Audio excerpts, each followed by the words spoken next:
Hey, Goontick. You know what time it is? Nope. You can't be laughing, bro. You gotta roll with the fucking scary stuff right here. Let's do it. Let's do that take two. Yeah. Hey, Goontick. You know, now you took the wind out of my fucking sails. Anyway, it's fucking time for prison stories. That's pretty much what we're getting at. I don't know why it would require a horror host voice. Because prison is hell. Prison's pretty scary. What the fuck is wrong with your face?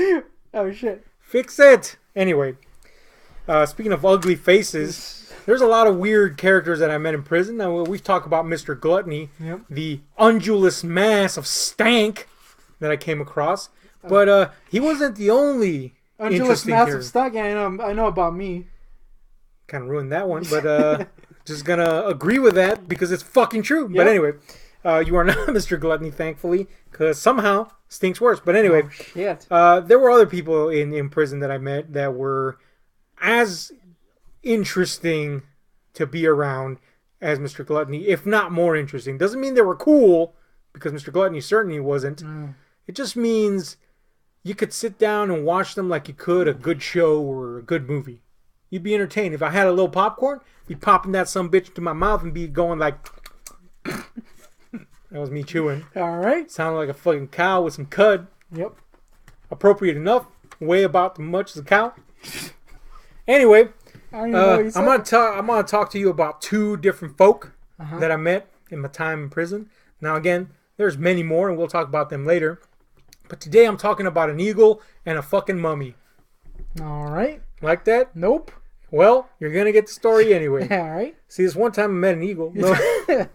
I was at my second unit, and here I had 4 cellies. Really, it was like a big open dorm, but they were sectioned off into groups of 4 people per section. And 2 of my cellies were black guys. One of them I didn't get along so much with, and he happened to sleep above me. But whatever, we left each other. We were well enough with each other. It's just like hate. Yeah, we weren't compadres. We weren't homies. We weren't hanging tough. That's my street talk. You like it? Damn. That's probably why he disliked me. Yeah. But anyway, I didn't get along with him, but I did get along with my other cellie, Kelly. Kelly? Callie, I'm sorry. Kelly? Callie was a West Coast, old school gangster type. But he was real chill and relaxed, and we got along pretty famously. Now, he had a cellie above him that was an old white man named Jerry. And Jerry was one of those, I say old white man because think of every stereotype about old, cantankerous white man. Like Clint Eastwood. No, that's too cool. Jerry was like the realistic version of a cantankerous Clint Eastwood, i.e. crappy, not so cool, definitely not tough, but he's playing the role. Yeah. That was Jerry. Here's the thing about Jerry. Everybody pretty much knew that he was chomo. It was diddling kids. Yeah, in case you don't know what that means. He was definitely involved in some funny business. No, that doesn't mean he was diddling kids. It was just he had some weird charge. He was diddling kids. Yeah, all right, fine. Yeah, that's what the guy did. But let's oversimplify it, but round off to the worst part or to the worst possibility: diddling kids. That was his role. And now, I've said before, I didn't really judge anybody in prison. It wasn't my place to judge, and I didn't give a fuck what you did. I'm there to do my time. I'm there to get along as much as I can with everybody. So, as far as Jerry was, I had to live in the same vicinity as him. He behaved himself. I didn't give a fuck what he did. As long as he didn't diddle you. As long as he didn't diddle me, I was good. And I wasn't a kid, so I was pretty safe. Yeah. Anyway, his cellie, that is to say Kelly... his cellie right under him, his bunkmate, if you will, would constantly josh him about what he did, But he would do it kind of in a, friendly way, not in an aggressive way. And one of the things he liked to do was kind of snap his fingers and hold his thumb up as Jerry came down his ladder. So Jerry would hear the sound and freeze because that man, if he went a step further, his butt would be intruded upon by a fucking thumb. Uh-huh. So that, little things like that, he would just poke at him and stuff. But eventually, we all just kind of got along. Like, fuck it, man. The old man did what he did. I'm going to get a thumb in the ass every once in a while. I'm not going to get a fucking thumb in the ass. He's going to get a thumb in the ass. He was like, we're good. Anyway, yeah. He just kind of learned to live with the fact that people were going to, kind of treat him a little weird because of what he did. And I didn't give a fuck what he did. So whatever. I even let fucking Jerry sit on my bunk which, you know, kind of made some people frown, but I don't give a fuck, man. Fuck it. Anyway, the point is, we got along because we had to get along because it's prison. And me and Callie, though, we would rib on him a lot. And one thing we noticed, or I should say I noticed one day, was that Jerry looked exactly like that blue fucking eagle on Sesame Street. The Muppets. Yeah, the Muppet fucking eagle. Oh, yeah, it's the Muppets, not Sesame Street. Same difference. Whatever. Jim Henson, AIDS, that whole deal. Woo! Anyway, fucking, that's what he fucking looked like. And he was always angry, so it even, you know, accentuated it all the more. He had a little collar. Yeah. He was naked all the time, painted himself blue. It wasn't good. But anyway, what the fuck is this? Painted himself blue. What the shit? You're about to paint me blue with your gay-ass Fago. Yeah. Gaygo, as I call it. But anyway, yeah, man, aside from painting himself blue, yeah, this fucking dude, you know, it was just a constant rib fest with the guy. But the one thing that we latched onto was the fact that he looked like an eagle. So they give us prison IDs, you know, so we can scan them to get food, to go places, etc. And me and Callie decided to pull a very juvenile prank because we found the perfect picture of a fucking eagle that just looked like him. Like, this was not an anthropomorphized eagle. Is this the regular? It was a real eagle, and it just looked like Jerry. So we got some toothpaste, which is the equivalent of prism glue, and we cut it so perfectly, and we fit it onto his ID. And this fucker carried around this ID for like a week, maybe, until one day that he hands it to the guard to get his chow. The guard scans it, and he goes, "Eagle, huh?" And he hands it back to him, and Jerry looks at it. He looks at me with the angriest look you've ever seen on a fucking fowl. Eagle. Yeah. And the jig was up. Callie was very sad that he would no longer be the Eagle Man. But see, that was not the end of this thing. In fact, that's just setting up what happened, because Jerry was a weird fucking guy. Okay? Look, this is going to get a little creepy, because the weirdest thing I ever saw Jerry do was build a nest. Well, you know what? Actually, yeah, one thing he never did was he never changed the sheets on his bed. Nest. You know? Do you see fucking birds changing their twigs? Yeah, no, they just kind of, you know, a little roughage there, a little poop there, and boom, nest. Yep. Well, that's what fucking Jerry did, but that's beside the point. The eagle thing is over. Let it go, man. I know it's hard. I couldn't let it go myself. But anyway, fucking Jerry, one time I'm talking to him, and he takes out a book, and he opens it, and all these bookmarks fall out. Oh, yeah. They were not bookmarks. They were clippings from, like, ads, like, because people get newspapers in there, like Walmart and Target and stuff. And they were from the kids section. Woo! And, you know, when stuff falls out, you try to pick it up for people. And I'm picking this up, and I'm realizing, oh, no. So I hand them all these pictures back, or, you know, they're pictures, basic clippings. And I go, what do you need these for? And he's like, they hold my place. And I'm like, God damn, man! You're reading like 50 fucking pages in this damn book. Damn, dude. Point is, Jerry was a fucking pervert, apparently, for real. But whatever. That just made me josh on him all the harder. Here's the thing about Jerry. He slept like a fucking mummy. Yeah, he did. So he's an eagle, and he slept like this, like Dracula style. You know what I'm saying? And he slept so fucking hard that it looked like he was dead. Anyway, one day he's just getting tired of me and Callie ribbing on him constantly. You know? Really, it might seem mean that we were ribbing on him, but the fact that we were ribbing on him kept him from getting killed. Because everybody else in the dorm was like, oh, he's getting something for what he did. Yeah. Versus nothing at all. So, and now I know there's some of you people out there that think, well, fuck him. You know, he was a weird chomo. He should die. You know, again, I'm not one to judge. I'd rather not see anybody die. So, fuck it. Whatever. It happened. I don't give a shit. But the point is, he slept like a fucking mummy. Yeah. So up there, he's sleeping like a mummy one day, and they got us on lockdown. Nobody can move from their fucking beds. He's been asleep the whole fucking day because he's trying to avoid the constant jokes from us. And a guard comes in, and when they come in to count, they wake you up because they need to know that you're alive, especially if you're an old, decrepit piece of shit eagle perched on your fucking gross-ass nest. With a bunch of weird kid clippings all over. Yeah. You know what? Birds also use newspaper for nests. Maybe he was just making a nest. Maybe it's all innocent. Maybe he was just... He was definitely diddling some kids. Yeah, it's like when you go to the restroom and you put up old pages of Playboy and Penthouse and shit. Nobody does that anymore. No. It's only happened in the movies. But anyway, it's like that only with gross Target kids. But anyway, that's what he was doing apparently. Yeah. And no, he was sleeping up there, and the guard come in to check on him, and he's dead asleep. So the guard hits the bunk to wake him up, and for some fucking reason, I don't understand. To this fucking day, I do not understand why he did this. What thought came across his sleeping mind that this was a reaction? So just imagine that he's Dracula style laying back. He jets up Dracula / Undertaker style. He opens his eagle-assed eyes. He looks at the guard and he's bright red, by the way, because he's so pale. He that makes no sense, but you know what I mean. Like when people get angry. Yeah. Brock Lesnar. Yeah, like that. Another wrestling. But anyway, check out Wrestling Rumbles. He fucking sits up and he goes to the guard. You're gay. Then he fucking slams back down into the bed and is dead asleep. The guard is like, okay, I guess he's here. And then he walks away, and me and Callie are like, what the fuck was that shit? I'm not gonna lie, that's the greatest. Best way to wake up ever? Yeah, best way to wake up. If I could wake up like that every day, I wouldn't. But I like to think I would. I have no follow-up to that, but okay.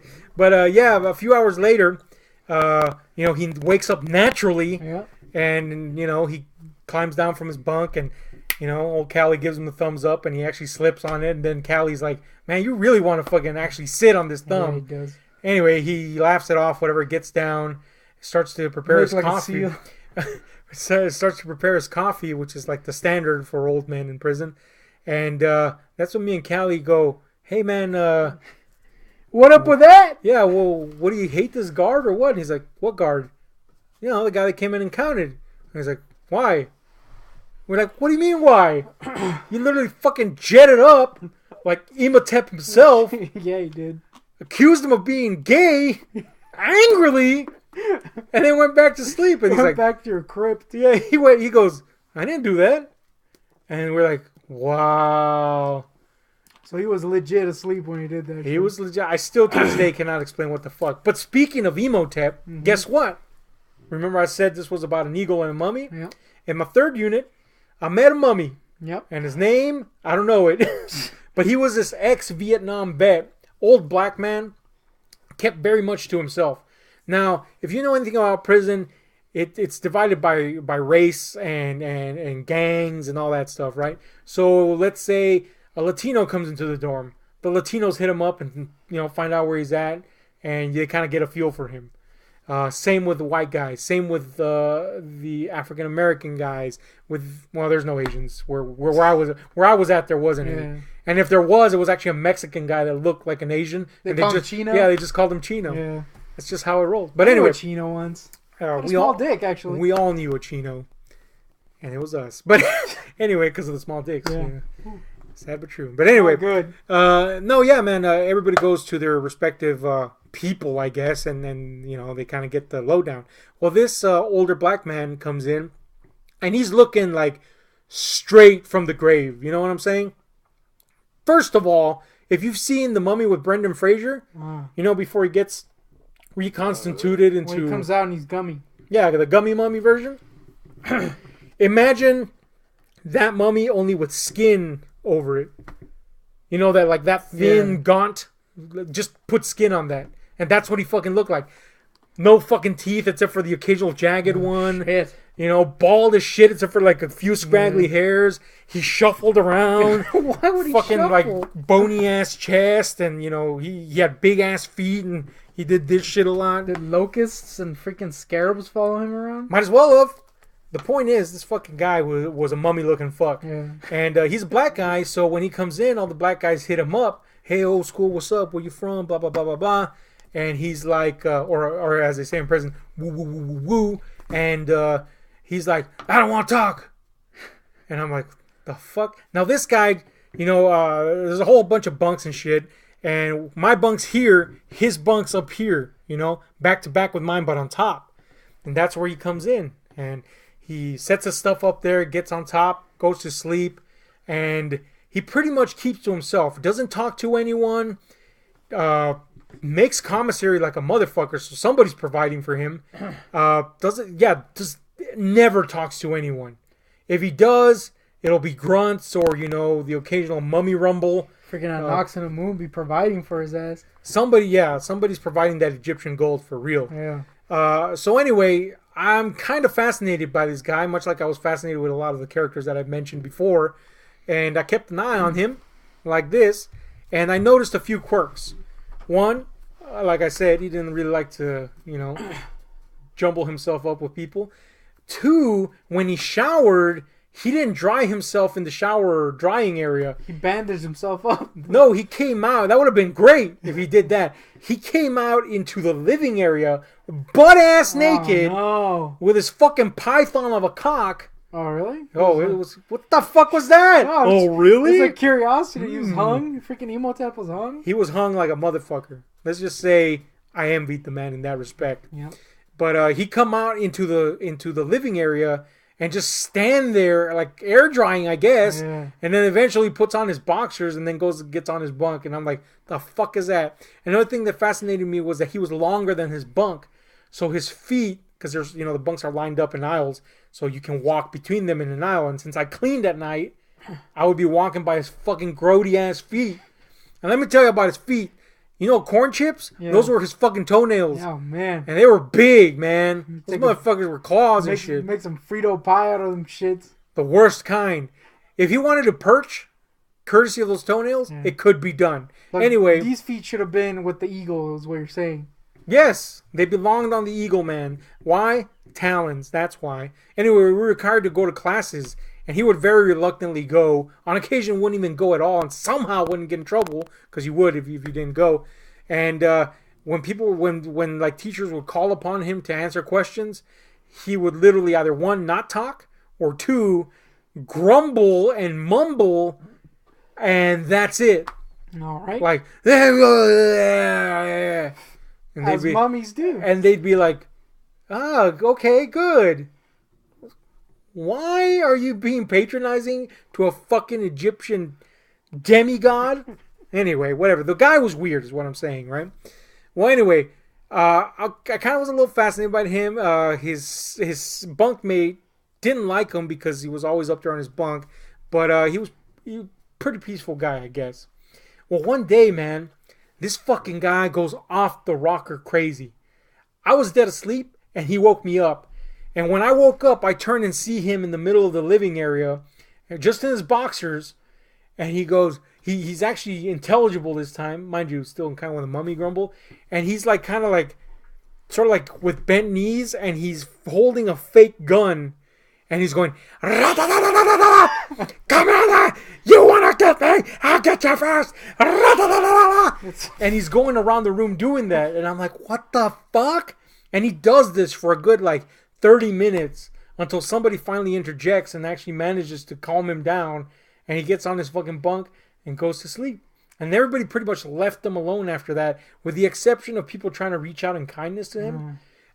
Eventually his money flow stopped coming in. Anang Sunamun left him behind or some shit. She left him for the freaking high priest or something. Oh wait, no, that wasn't Matep. Yeah. When that happened, he was without, you know, there was no food coming in. So a friend of mine would try to give him food, and this led to weirdest confrontation. I couldn't hate the guy because I was so interested in the guy, but if anybody else would have done this, I would have been like, that fucking asshole. But this is the mummy we're talking about. Yeah. So my friend goes up to hand him some food, and he gives him a pretty good, you know, batch of it, and he goes, here, man, this is for you. I know you're having some hard times. Go ahead, you don't know me anything. Already strange in prison, but I was in a pretty good dorm, right? He hands him this stuff.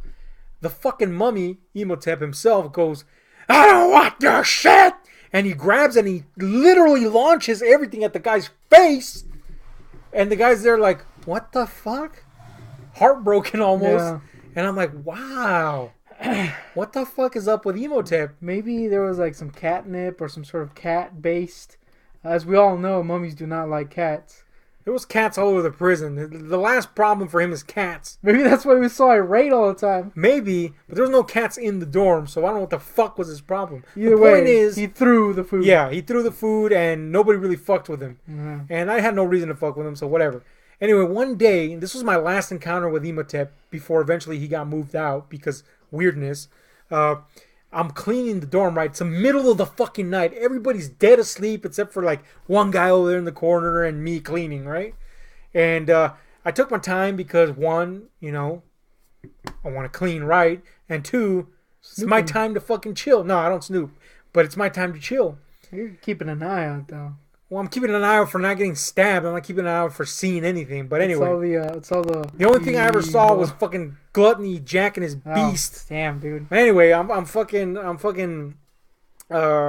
sweeping, right? Uh-huh. And I usually sweep under people's bunks, and they would allow me to move their shoes, and you know, I got that permission, so I'm doing that. Now, one person who I never got permission from was the Mummy, because who's gonna ask that guy for anything after all the shit he's done, right? So I would just sweep his bunkmate's side of the underside of the bunk, right? But this day I decided, you know what? I don't see any mummy sandals under there. I'm just gonna sweep his side. Fuck it. I mean, what's the worst that can happen? He's gonna throw some fucking soup at me. Anyway, I sweep under there, dude. The moment I fucking finished the sweep under there, and it was just a quick, you know, there I got the dirt. He jets up just like fucking the eagle did. Mind you, he wasn't like this. He jets up. I thought he was asleep. He jets up and he goes, "Thank you, boy!" Scared the living fuck out of me. That's kind of awesome. It was awesome. And I was like, yeah, sure, man. Forever, that stayed in my fucking head. And he was always cool to me after that. Oh, I mean, not literally. He didn't do jack shit for me to be cool. But he didn't send any plagues after you. But yeah, in my head, he was just like, damn, that's the thank you, boy. Thank you, boy. So anyway, if you're watching this video, thank you, boy. Says the Mummy. Yep. Anyway, that's a little prison tale about a couple of weirdos I met in there. But, you know, despite how weird they were, I guess I got along with them all right. Except for the Mummy guy. Yeah. But whatever. Anyway, this has been Ahab, chat in prison. That's Goontick being, you know, Fago-y, I guess. And I thought it said Moo Mist. That would have made a lot of sense. Anyway, hit like, share, subscribe to those notification buttons because we're out.